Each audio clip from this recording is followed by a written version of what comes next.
যে পদে থাকে কিছু কিছু হ্যান্ডলার ছিল যারা এই ধরনের সমস্ত অনৈতিক কাজের সঙ্গে যুক্ত ছিল, চ্যানেল তৈরি করে দিয়েছিল, ওরাই অপারেট করত, সবাইকে ভাগ দিত। তো সেইখান অবধি না পৌঁছালে এটা বন্ধ হবে না, আর সত্যি সত্যি যারা অপরাধী তারা ধরা পড়বে না। তো এবারে ধীরে ধীরে যত তদন্ত এগোচ্ছে তত ভেতরে ঢুকছে, আরও অনেকের নাম আসবে। নদিয়াতে রেলগেটের কাছে গুলি করে কুপিয়ে হত্যা করা হলো কংগ্রেস নেতা আনিসুর রহমান ও তার ছেলে। এই ধরনের হিংসা তো বরদাস্ত করা হবে না, নিশ্চয়ই এই ব্যাপারে পুলিশ প্রশাসন সক্রিয় হবে। কিন্তু পুরনো ঝগড়া যেগুলো রয়ে গেছে, এই যে এত বছর পশ্চিমবঙ্গ হিংসার রাজনীতি করে এসছে, দেখে এসছে, আর কিছু কিছু লোক এরকম আছে, দাগি লোক, সমাজবিরোধী, তারা রাজনীতিতে এসে গেছে, তারা নেতা হয়ে গেছে, এমএলএ এমপি পর্যন্ত হয়ে গেছে, তাদের পুরনো রেকর্ড আছে, তার থেকে এখনও কিছু ডিস্টার্ব হচ্ছে। আমার মনে হয় ঠিক সময় এগুলো আর এর সমাধান হবে। 63 বছর ধরে চলা দুর্গাপুজো বন্ধের সিদ্ধান্ত। উত্তর কলকাতার 20 পল্লী সর্বজনীন দুর্গোৎসব ফেসবুকে পোস্ট করে বলল যে স্বাধীন ভারতে আজ আমরা পরাধীন। 63 বছর ধরে চলা দুর্গাপুজো কিছু ব্যক্তি এবং বর্তমান পারিপার্শ্বিক চাপের কারণে নানান হুমকি, নানান শারীরিকভাবে নির্যাতনের হুমকি, এর বিরুদ্ধে আমাদের এই প্রতিবাদ, পুজো না করার সিদ্ধান্ত নিয়েছে। যারা পারমিশন নিচ্ছেন, পুজো করছেন, পুলিশ পারমিশন দিয়েছে, পুলিশ প্রোটেকশনও দেবে, পুলিশের সঙ্গে কথা বলা উচিত, আইনে আশ্রয় নেওয়া উচিত। যারা একদিন পুজো করে এসেছেন, দুর্গাপূজা পশ্চিমবাংলা কেউ বন্ধ করতে পারবে না। কোনো সমস্যা স্থানীয়ভাবে থাকতেই পারে, কথাবার্তা বলে সমাধান করা উচিত। প্রায় 22 ঘন্টা জেরা করার পর বোলপুরের ফ্ল্যাট থেকে গ্রেপ্তার অনুব্রত মণ্ডলের প্রাক্তন দেহরক্ষী সাইকেল।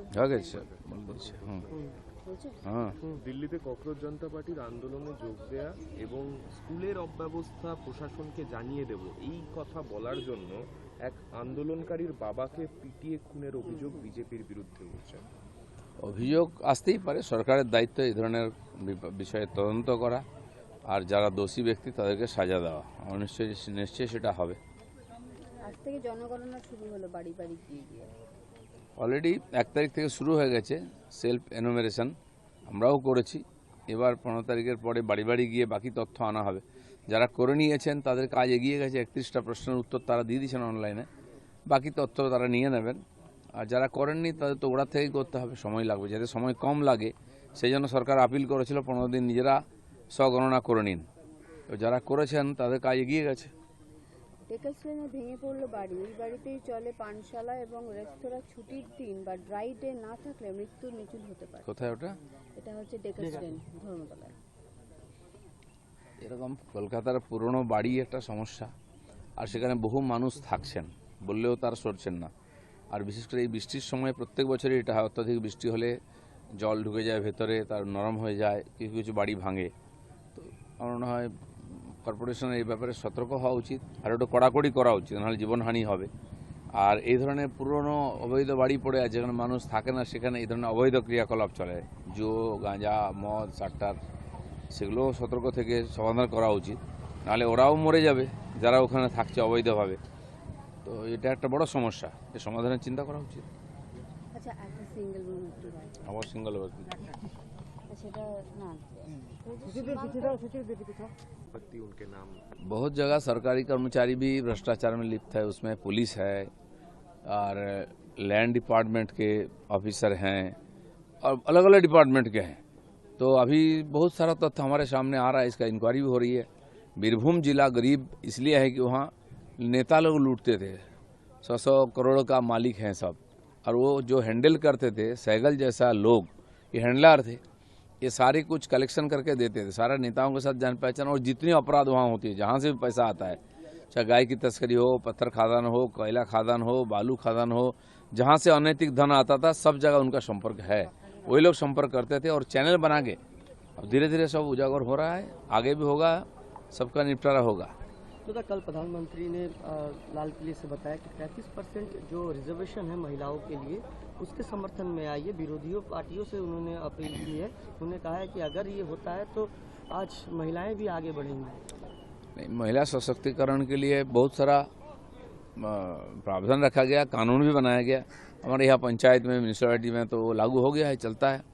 आज महिलाओं की प्रतिनिधित्व तो बहुत ज़्यादा है हमारे बंगाल में, यहाँ बाकी जगह बढ़ रहा है, लेकिन जो बात करते हैं महिला सशक्तिकरण की, लेकिन काम के समय मदद नहीं करते। विरोधियों ने बाहर जाकर हल्ला मचा रहे हैं, लेकिन कोई पॉजिटिव काम नहीं करते हैं। सरकार का काम में अड़ंगा डालना उनका काम हो गया है। तो हिम्मत है तो जाके सदन के अंदर चर्चा करे, बहस करे, और कोई बात हो तो वहाँ उठाए तो उसका समाधान होगा। बाहर में चिल्लाने से कुछ नहीं होगा। प्रधानमंत्री कह रहे हैं नक्सलवादी और माओवादी की बात। पश्चिम बंगाल में भी एक समय में सीपीएम में समय यहाँ प्रादुर्भाव था, अब वो समस्या लगभग खत्म है। कुछ छुपे उधर उधर लोग हैं तो उनका भी छानबीन चल रहा है। यहाँ सबसे बड़ी समस्या है मुस्लिम टेररिज्म का, आज भी मिल रहा है, क्योंकि इतना साल से उनको यहाँ पनाह मिला है, तो इसलिए इनकी जड़ थोड़ा गहरा है।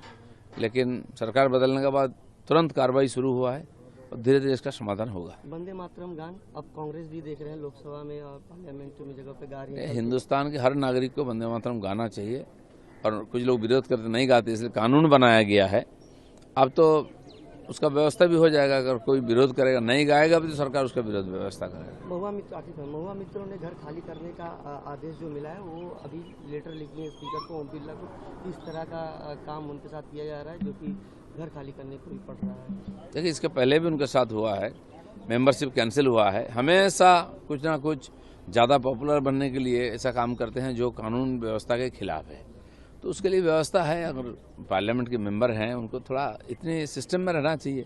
वहाँ उनके जिला में उनके पार्टी के लोग विरोध करते थे, आज भी विरोध है, तो बाकी तो विधान लोकसभा में ही उसका समाधान होगा। टीएमसी तो कहीं दिखा नहीं। टीएमसी वाले सोच रहे हैं किधर जाएं, दाएं जाएं, बाएं जाएं। इनकी प्रॉब्लम है, विचारधाराहीन कोई संगठन हो तो ऐसे ही होता है। सर, दिल्ली में कॉकरोच जनता पार्टी के एक प्रोटेस्टर के पिताजी को हत्या कर दिया गया है, जिसके खबर जो आया है अगर सच है तो चिंताजनक है, लेकिन कोई भी हिंसा बर्दाश्त नहीं है। सरकार है, उसका पूरा छानबीन होगा।